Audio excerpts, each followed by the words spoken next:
Looking forward to talking to this gentleman, NFL Films senior producer, Ray Didinger, of course, an accomplished author, Football Hall of Fame writer and broadcaster, and he's going to be on to talk football, past, present, and future with us. Ray, it's a pleasure to welcome you to the show. This is the show where nothing is off topic, sports and otherwise, but I got to tell you, anybody who can talk all aspects of football, that's a particular weakness of mine, so what a pleasure to have you on the show here tonight.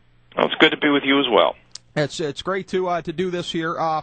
Something I'd like to ask you about. Let's start with something that is a soft spot of yours, that being your Philadelphia Eagles here. And I read in one of your past columns here something that sounds similar in some ways to some insights that I had from the outside looking in. And I just want to know basically how much overlap we have here. You critiqued one of the sore spots, I think, for Eagle fans, which is the run-pass ratio that Andy Reid employs for the team, and it's often very lopsided. Now, I look at this roster, and I tend to be critical in one sense of Andy Reid and defensive of him in another sense. I'm defensive of him for not giving more opportunity to Carl Buckhalter because, frankly, I've never seen anything that indicated to me that he really deserved more of an opportunity. To me, he is what he is. But I'm critical of him in the sense of acquisition. I feel as though they have needed for years to get a move-the-chains running back to supplement Brian Westbrook. Most of the rest of the league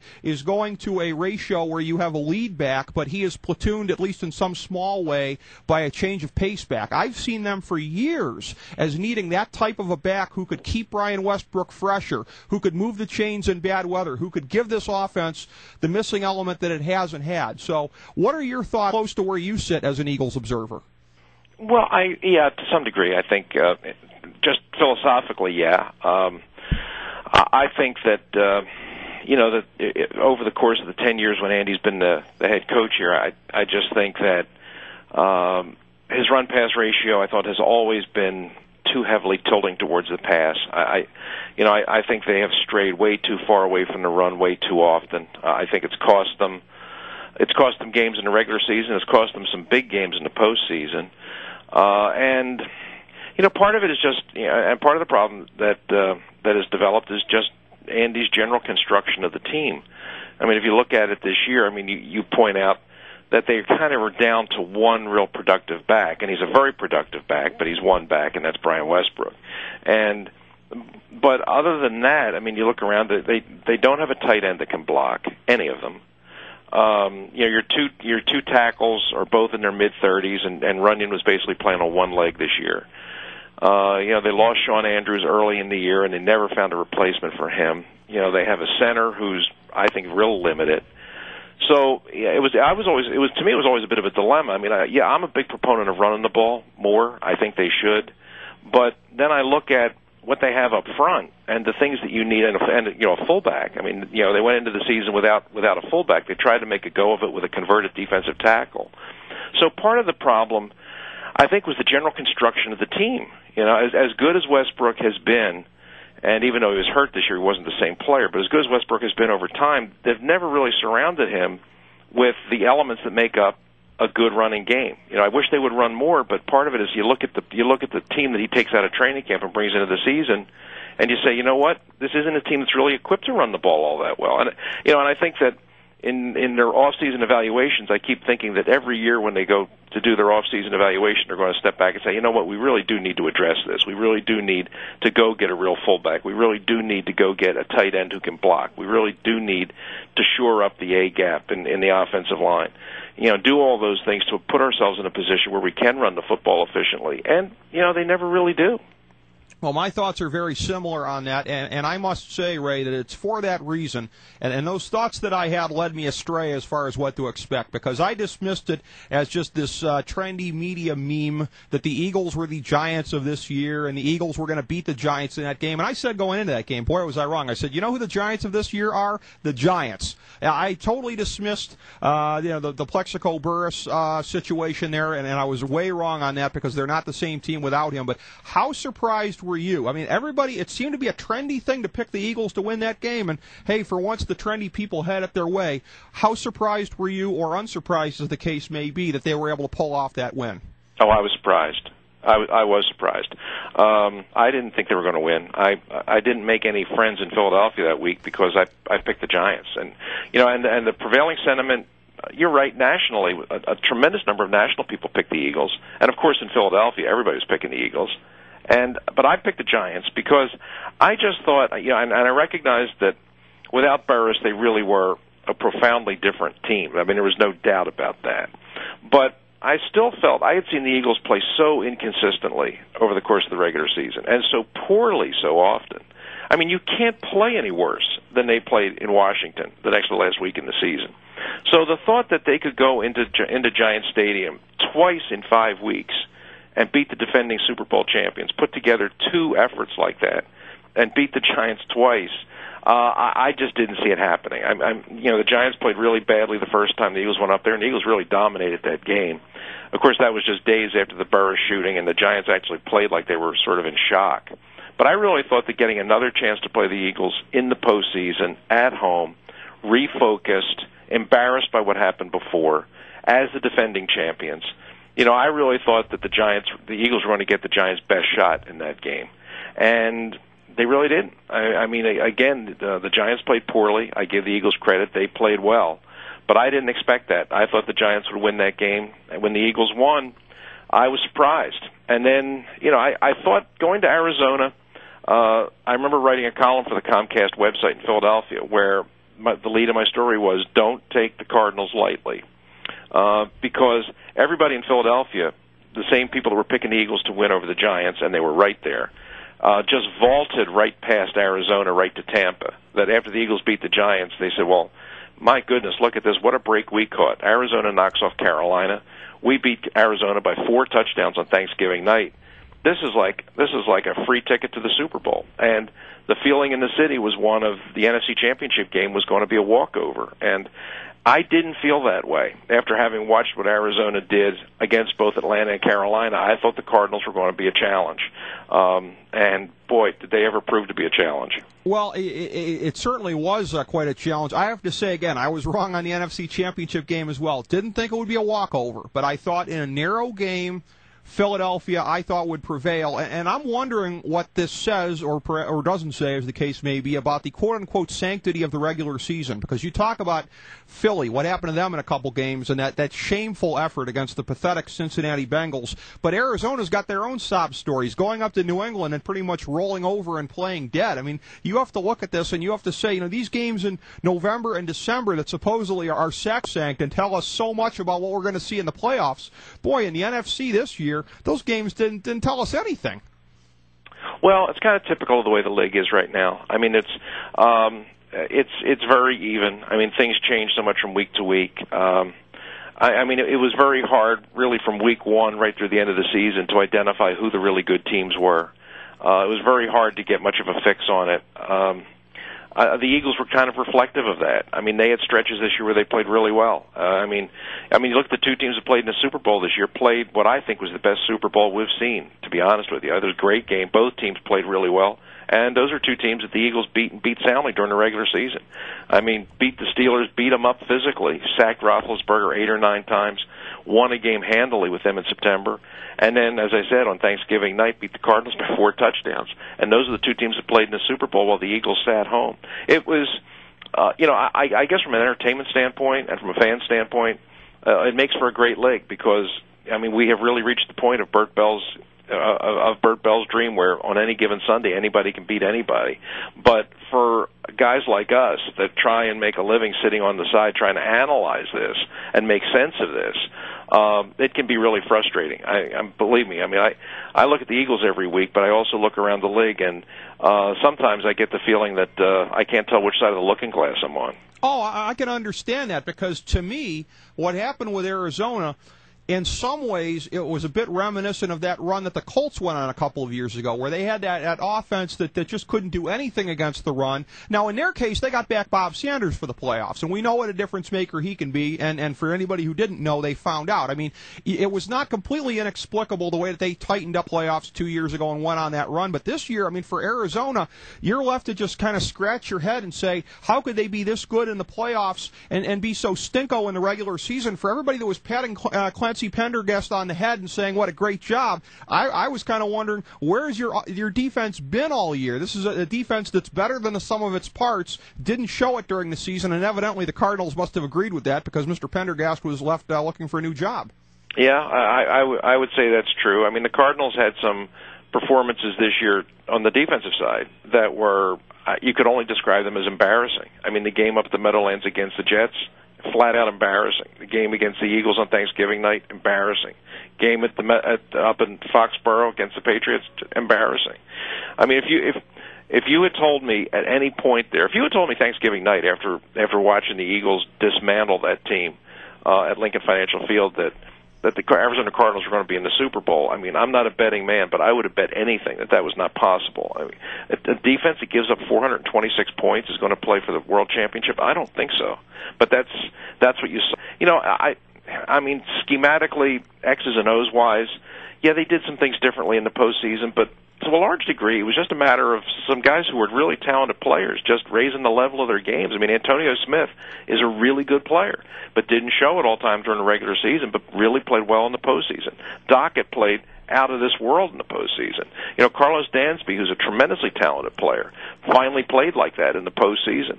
You know, Adrian Wilson is a guy that pretty much gives you what he's going to give you week to week. He's just a real good, solid player. And Dominique Rodgers-Cromartie just grew as the season went along as a rookie, and by the postseason was playing with a lot of confidence and playing really well. But you had some other guys on that team that I just thought kind of underachieved in the regular season, and then in the postseason just kicked it up several notches. Oh, absolutely. And something I want to ask you about here, too, as far as teams go, in looking at the books that you've written here, and, of course, these can all be found, I believe, on Amazon.com as well as other places. The Super Bowl, celebrating a quarter century of America's greatest game. Plans for success, winning strategies for business and life from 10 top NFL head coaches. Eagles Encyclopedia, and the one that really caught my eye, Football America, celebrating our national passion with Don Shula. Because I will tell you, Ray, I'm a born and bred Clevelander lifelong, but in the late 70s, growing up, you know, as a bespectacled youth, I kind of adopted the Dolphins also. I mean, as a scrawny little kid with glasses, Bob Greasy was kind of like a role model, and I kind of adopted that team. Now, I wasn't old enough to appreciate the perfect team, but I've adopted sort of all things Dolphins along with the Browns here. So I might have been the only person in America a year ago when everybody was hollering for the Patriots to wipe the 72 Dolphins off the map. You know, I'm the only guy probably who was happy, who said the only thing that could have made it any better is if Don Shula would have bum rushed to the 50-yard line with a bottle of Cristal after the game and celebrated there. I love the 72 Dolphins, Ray, and what I'd like to do is have you, from your perspective of having worked with the coach, tell the people about this team what they don't know but should know. Everybody's got it in their heads that, oh, this is the worst great team of all time, and they were so lucky, and they didn't beat a winning team during the regular season. This team gets no respect. I'd like to have you, from your perch, just say something to let the people know how underappreciated this squad was. Oh, I think they're a great team. It sort of baffles me that the people now feel like they have to find reasons to knock them or somehow diminish what that team accomplished. I mean, it's the greatest team accomplishment in the history of professional football. I don't know how anyone, I think anybody would be pretty foolish to try and diminish that and just look at the comparative records and say, well, look who they beat and look at these. Well, no, they did something that, for years and years have been playing. I mean, for generations have been playing professional football in this country, and teams have had hard schedules and teams have had easy schedules. And there have been teams that have come along and we've called dynasties, and there have been teams that have called and said these guys are great and have produced X number of Hall of Famers. But none of them were able to do what the 72 Dolphins did. And for anybody to try and somehow poo-poo that or say, well, it isn't what it appears to be. No, it is exactly what it appears to be. It is the one and only perfect season in the history of the National Football League, and it should be recognized and celebrated as such. I like those guys. I did working for NFL Films over the last 2 years. We did a series of 1-hour specials that aired on the NFL Network. And the series was called America's Game, and they were 1-hour shows, each one on each of the Super Bowl champions. So that we've now done 43 in the series. The one on the Steelers is underway now. and I did 3 of those shows. I did the Steve Young 49ers, and I also did the Dolphins of 72 and the team that repeated in 73. So I spent a lot of time immersed in those Dolphin teams. And I had always appreciated them. I knew how good they were. I knew some of the guys. But when I really began looking at the film and I really began breaking down the numbers and interviewing those players, I got a greater appreciation for just how good that team was. In many ways they were I don't know if revolutionary is exactly the right term, but the thing is, they did some things. Don Shula did some things with that team that were really ahead of their time. We all see teams now that have these rotating backs, and they have situation players. They have the backs that play in this formation and in this part of the field, and then they have these other backs that play in their so-called red zone. Well, Shula was doing that back in the 70s. When you look at that team, the mileage he got, Zonka was the constant. Zonka was on the field at all times and was a true fullback, as we have always defined fullbacks in pro football back in the day. Fullbacks that weren't just blockers but were 1,000-yard rushers and averaged 5 yards a carry, if you can imagine that. But at the halfback position, he beautifully divided the time between Jim Kick, who was a terrific receiver and blocker, and Mercury Morris, who was just an absolutely electrifying outside runner. And when they were running situations in the middle of the field, Mercury was on the field. When they got down in the red zone or it was third down, they would put Kick on the field and throw the ball to him. And it was just a beautifully designed offense with I think the best offensive line I've ever seen in terms of their execution and precision, and one of the most underrated great players in the history of this league, in Paul Warfield, who averaged 20 yards a catch for his career and has the highest ratio of touchdowns per reception of any player that's ever played in this league. And on top of all that, a great defense that allowed virtually no points, a defense that actually pitched a shutout in its first Super Bowl. The only touchdown the Redskins scored was on Gary Yepremian's goof on a special teams play. And on top of all that, they've had a perfect season with the backup quarterback. So, for anybody to look at that team and try and somehow diminish or just say, well, they weren't, they're undefeated, but they weren't that good. To me, that's just, I don't want to say it's ignorant, but to me it's just, I think it's just not giving this team what they deserve. They have a very special place in history, and in my mind, they earned it. Oh, I agree completely. I'll say also, too, it's kind of funny. Paul Warfield, that's a name that kind of twists the knife in this town because Mike Phipps is pretty much, that's a curse word to this day, that deal that was made. But I tell you what, with the Dolphins, too, of that time, and again, do I have an axe to grind because I love the Dolphins and I hate the Steelers? Absolutely, but I always like to say there's a tremendous what-if there because the WFL came in and took some key components out of this Dolphins team that you just were talking about a minute ago there, Ray, and it would be a heck of a what-if to look at the mid-'70s and late '70s and see if the Dolphins could have stayed toe-to-toe with the Steelers basically on an even footing. Yeah, you could make that argument. You really could. Who knows what would have happened to that Dolphin team if Zonka, Kick, and Warfield hadn't gone and signed with the World Football League. Who knows? The very next year they won back-to-back and then lose on that amazing Ken Stabler play in the championship game a year later, which opens the door then for the Steelers to begin making their run. But that was just. When I looked, I knew how good they were. I really did. But when I began looking at the film to try and begin putting the film on that team together, and I looked at the footage, and the thing that just I kept going back to was just how great that offensive line was. And I don't mean to diminish Zonka, Kick, and I don't mean to diminish Zonka, Kick, and Morris at all. They're all terrific backs and perfectly suited for their roles. But boy, that offensive line was good. They were, Monty Clark did a great job coaching that team, and those 5 guys played with unbelievable precision and consistency. And, Langer's in the Hall of Fame, and Larry Little is in the Hall of Fame, and I think it's a real shame. It's a real shame that Bob Kuechenberg isn't in because I think he was the equal of the 2 guys that are in Canton. And I know Cooch has been a finalist for the Hall of Fame now.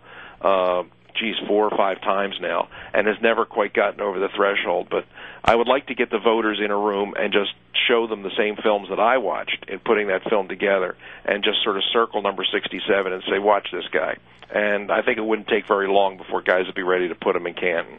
I agree completely with that. Yeah, I'd like to see that happen. I think that would help correct an injustice if that were to happen. Sometimes offensive linemen aren't appreciated in their own time, and I can say that in this city, speaking of Gene Hickerson, who it was a shame that he got put in when it was too late for him to appreciate it. Here's hoping it doesn't happen with Kuchenberg. As both of us have referenced, Ray, of course, your gig as senior producer for NFL Films, I have to say, I mean, that is a name that to football fans, NFL Films is spoken of with reverence, and there's a sense that that's got to be just about the coolest job in the world to have if you love football, because you're there. I think of it as almost like a virtual think tank of football there. From Steve Sable on down, you've got minds there like Ron Jaworski and Greg Cosell and some of the other folks that also are employed by them. Just give a sense to the people of what that's like to work in an atmosphere like that, where everybody's just so into football and appreciative of it and knowledgeable about it. No, I mean, you pretty well described it, actually. I mean, that's if you love football, if you really love football, the inner workings of it, the strategy of it, the beauty of it, really. I mean, it is a beautiful game when it's played right. Boy, NFL Films is the place to be during the season, because I mean, you just walk down the hallways and you look in every room, and somebody's breaking down a film, or somebody's cutting a film, or somebody's going through a special role of a coach that was wired that particular week, and you go past the room where they're doing the matchup show, where you have Ron Jaworski's in there, and Charlie Casserly's in there, and Matt Millen is in there, and sometimes you have Carson Palmer is in there. Just the other day, Joe Flacco is in there, and all these guys are sitting there and they're looking at tape and they're breaking games down and they're taking notes and they're talking strategy. It's tremendous. It really is. If you really are into the game, and not in a casual way, but a serious way, it's a tremendous place to be. The energy level is unbelievable. Everyone takes tremendous pride in working there, because I think we all understand what NFL Films represents. It is the standard of excellence in sports filmmaking, really throughout the world. And you think about what NFL Films has done for professional football in the last 40 years. I mean, this sounds self-serving as a guy that's worked for NFL Films for the last 12 years, but I really think the reason that pro football vaulted past baseball and all the other sports over the last 40 years is because the NFL had NFL Films and nobody else had anything like it. I mean, the NFL Films has allowed people to watch this game in a way they can't watch any other game. And I think it's contributed mightily to the rise in popularity of this league. And you can trace all of that back and give all the credit to Steve Sable, who is still the president, and his dad, Ed Sable, who was the founder of this company back in 1962. I mean, it's a great American success story, and a big reason why the NFL is sitting on the throne today is because those guys created the mythology, really, that people associate with pro football in this country. Oh, it really is, and I'll take it a step further and just kind of opine that I would have a hard time seeing the NFL Network exist were it not for NFL Films. I think that's another thing that could be traced back to it as well, and it strikes me that it's only a matter, I think, and it sounds like you would agree with me, a matter of when and not if the Sables both are joining you in Canton, Ohio. Boy, I sure hope so. I mean, I'm a little disappointed that it hasn't happened already. I mean, when you talk about the people that are in the Pro Football Hall of Fame, those that have contributed to building this game and growing this game,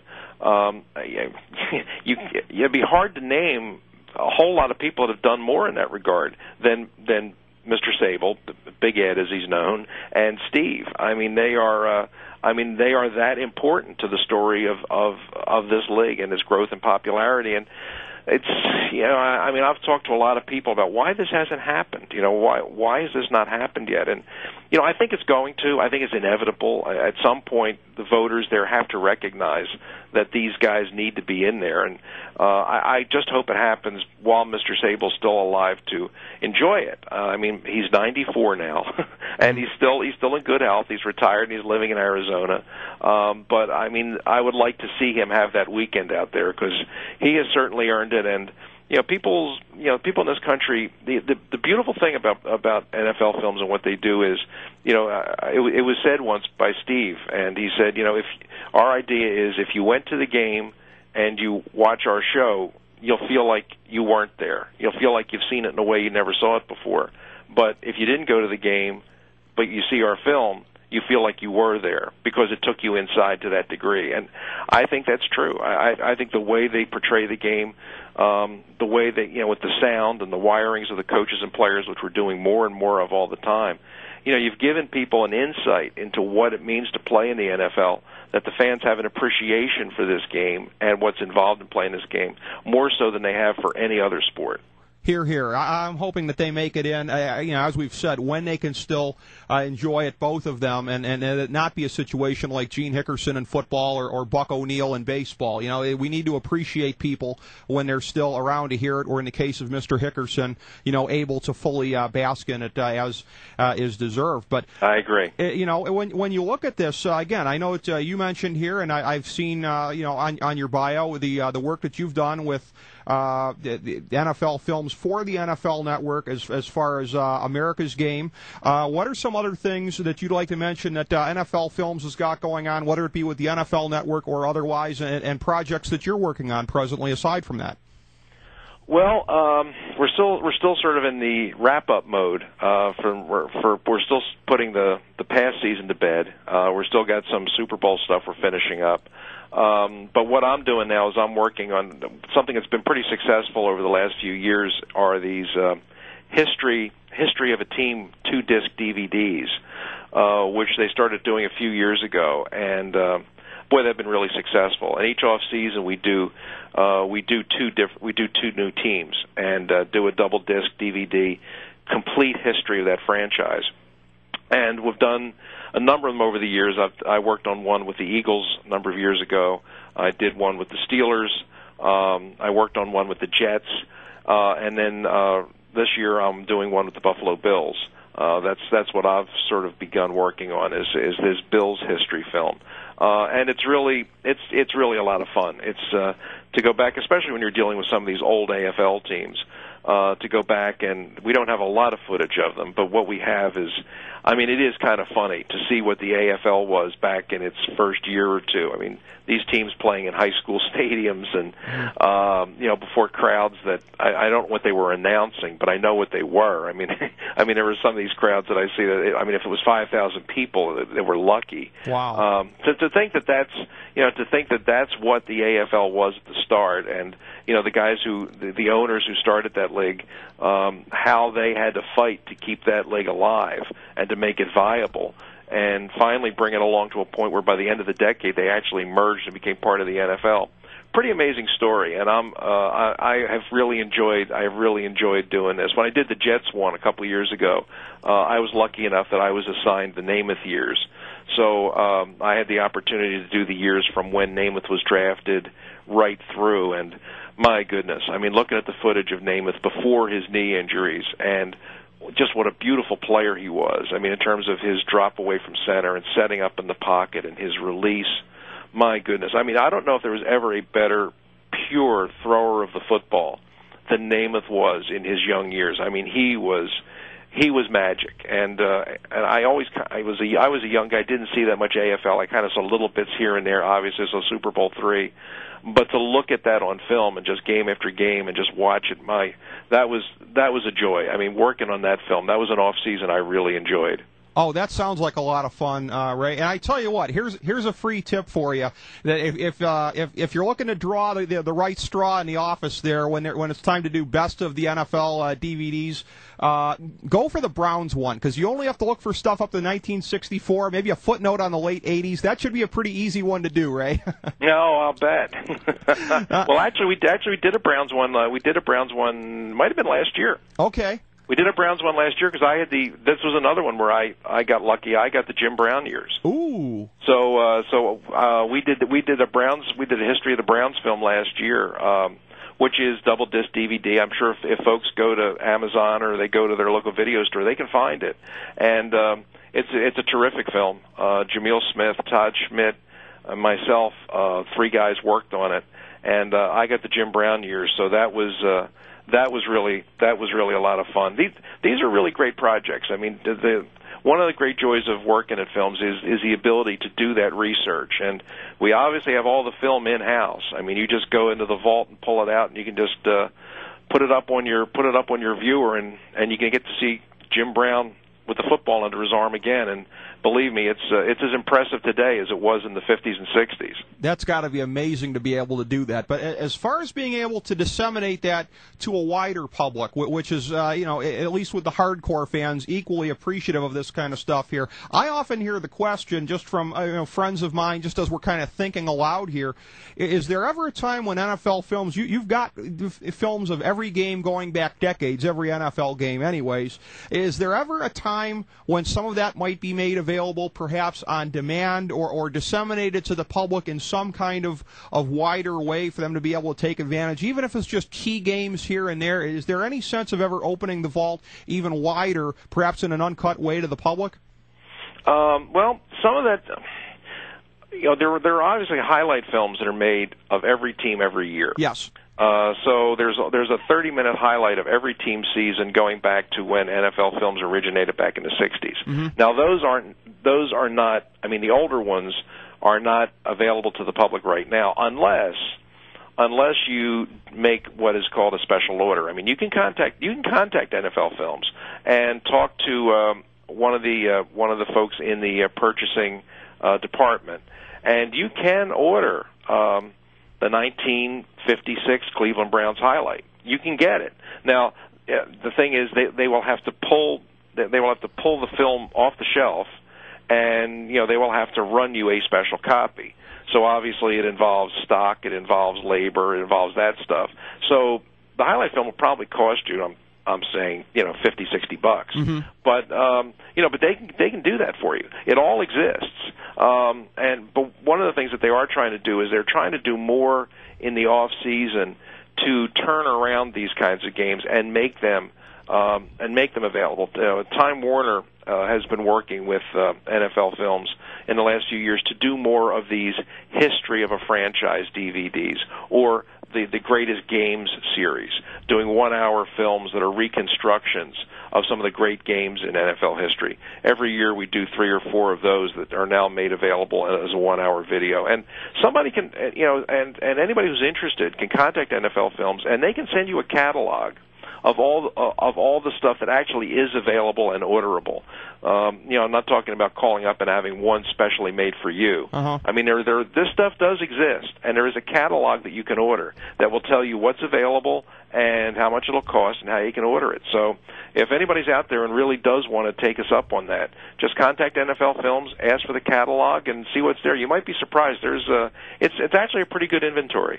I'm really glad you mentioned that, and I would be surprised if there weren't some listeners and viewers tonight to take you up on that, because, again, it's just such a rich motherlode that you guys have got there, and it just, that's something that I would have an interest in myself.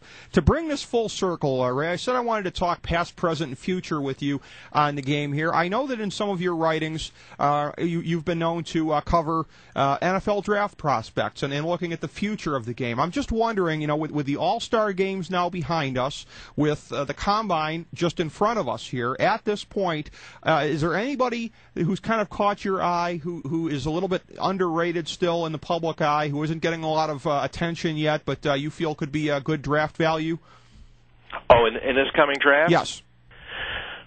Well, yeah. I mean, I haven't really started serious preparation for the draft. My impressions are just those of somebody who just watched college football this year and took some notes. I haven't really begun what you would consider real study or preparation coming into the draft. But yeah, I mean, I was. I mean, there were some players that I kind of thought were interesting. I mean, the young running back from Georgia, Noshan Moreno. I like him. Yeah, I just liked him a lot. I mean, I didn't think they had a particularly great offensive line this year, but yet every time I saw this kid, he was making his own daylight. He's got just amazing instinct and vision. Not the biggest guy in the world, but a very explosive first step, great lateral quickness, the ability to find a hole and hit it. I think he's got a chance to be a really good player at the next level. And and for the same reason, I thought Matthew Stafford, the quarterback from Georgia. I mean, I don't know that. When Matt Ryan was coming out last year, Ron Jaworski and I were watched a lot of tape on him, and we were both of the opinion that this kid has a chance to be, well, not just has a chance to be, but is going to be a franchise quarterback. We both felt very strongly on that. And I'm a little bit biased because he's from Philly and he went to high school. His high school is literally right out my back door. So I got to see him play at Penn Charter. And I knew what kind of player he was. I wasn't surprised by his success at BC. I really wasn't that surprised by his success in Atlanta. And anybody that thinks it was a fluke and he was a flash in the pan, you're very mistaken. I mean, that's a kid who's going to win a championship before he's done, and maybe sooner rather than later. And I'm not saying Matt Stafford is Matt Ryan, but he has a lot of those qualities. And I think I would be very surprised if he's not a top 3 pick in the draft. He's got just a tremendous arm and has that same kind of competitiveness and leadership, that other quality, that other dimension that you see in great quarterbacks. I'm not surprised that he's coming out, and I think, as I said, I would be surprised if he was not one of the top 3 picks. And if I had number 1, I'm not so sure he wouldn't be my number 1 pick. Oh, interesting. Yeah, and I think he may go in that spot. And I'm very glad you validated me on Noshan Marino, because some of my friends who are analysts don't agree with me. But, yeah, I'm very taken with him as well. And, really? Yeah, I'm trying. We have a gentleman here who does a show, and his site is gridironevaluations.com. Ken Becks, and I respect. I mean, he's, as far as folks who I know personally, he's the greatest evaluator of film that I would ever that I ever deal with on a day-to-day basis, and I respect his opinion greatly. But my gosh, he thinks he's maybe a little bit undersized for the skill set that he has. Mm-hmm. Doesn't see him as being as explosive as I do. It's just it's not that he thinks he's a bad player. It's just that he thinks guys like me are too enamored of him. So I'm very glad, Ray, to hear you validate me on that, because I share your opinion of him. I'm very excited about his pro future. Me too. I mean, I've heard people compare him to Cadillac Williams, and I see the similarities. But I think this kid, and I think Cadillac's a good player. I mean, when he's healthy, he's a heck of a player.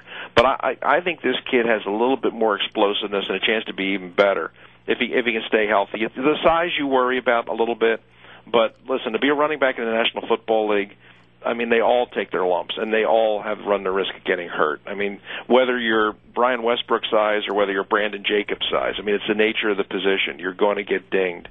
I think you just go with the raw talent of what you see, and to me, it's all about the eyes, the instinct, and the acceleration. The patience to find the hole and the acceleration through it. There's some backs that to me have that to me is one of the things I don't really understand about the combine or the 40-yard dash. I mean, to me, the game isn't about 40-yard dash. It's all about lateral quickness, peripheral vision, acceleration, and courage. I mean, the willingness to see the daylight and hit it. You can't judge that by putting a guy in a pair of shorts and having him run 40 yards in a straight line. I mean, you can only see it by watching a guy compete at a high level and run the ball in the fourth quarter on his 30th carry. That's when you learn if a guy's a player or not. And so sometimes I think teams make a big mistake by investing way too much in what they see at the combines. Judge by what you saw the guy do on the football field, because that's what you're drafting. You're drafting a football player, and I think Marino is that kind of player. I think he's very competitive. I think he's very talented, and I think your friend there is kind of typical. I've had some discussions with some people who aren't nearly as high on him as I am, and as a result, I think he's probably going to slip to the later portions of the first round. but I think whoever gets him is going to get a real good player. I think it'll be a steal, and I tell you what you just said about him and the way you described him, reminiscent of one of the most revered players ever to come out of this state, Chris Spielman. They said a lot of the same things about him as far as how he looked on film versus how he would stand up at a combine, and a lot of times, Ray, it's about just being a football player as opposed to the measurables. Oh, sure. I mean, I can't tell you over the years, and I've been doing this a long time, I mean, just arguments I would have with guys I like, people whose opinion I respect, but just differ. I mean, I remember a scout telling me now we're going back a ways, but when Marcus Allen was coming out of Southern Cal, say, Marcus Allen is never going to be an impact player in the NFL. And I said, you're out of your mind. And he said, no, look at the 40 time. He's not fast enough. He doesn't have the speed to be an impact player in the NFL. I said, well, how fast does he have to be to score from the 5-yard line? He was the best red zone goal line runner I had ever seen at the college level. And to me, there was no reason why he couldn't be that at the pro level. Plus, he could do everything. I mean, he had been a fullback. He'd been a blocker for Heisman Trophy winners. He could catch. He could run. He was competitive. He was smart. I mean, I don't care what he ran the 40 in. I mean, if you watched him play, you knew this guy was an elite player. And he came into the NFL, and of course, he had a great career, a Hall of Fame career. But that happens all the time, and that to me is what really makes the draft so fascinating. I mean, that's why people are so fixated on it, because everybody has opinions, they all differ, and it's the one weekend a year where we can all be a general manager of our own teams. And the best part is when it's all said and done, there's no accountability. Oh, absolutely. That's what makes it so fascinating. And again, for the NFL draft and for many of the things we've talked about tonight, it all comes down to having just eyes for the game, knowing how to watch film, knowing what to look for. And Ray, of course, that's certainly the case with you. I'd just like to see also here if there's anything else that you'd like to mention or you'd like to plug. I know in terms of multimedia, you've got a lot going on. You mentioned your column for the Comcast site, of course, the show on WIP in Philadelphia, the ongoing work with NFL Films. Anything else you'd like to put out there as far as things you're working on that our audience should know about? No, I just, you mentioned it earlier. I mean, I've got a number of books that I've done. The Eagles Encyclopedia did the year after the Super Bowl. And last year I published my 9th book, which is called One Last Read, which is a collection of my favorite columns from my 27 years in newspapers. And there's a lot of football in there, obviously, but there's also baseball and hockey and basketball and some of the stuff I did in the Olympics.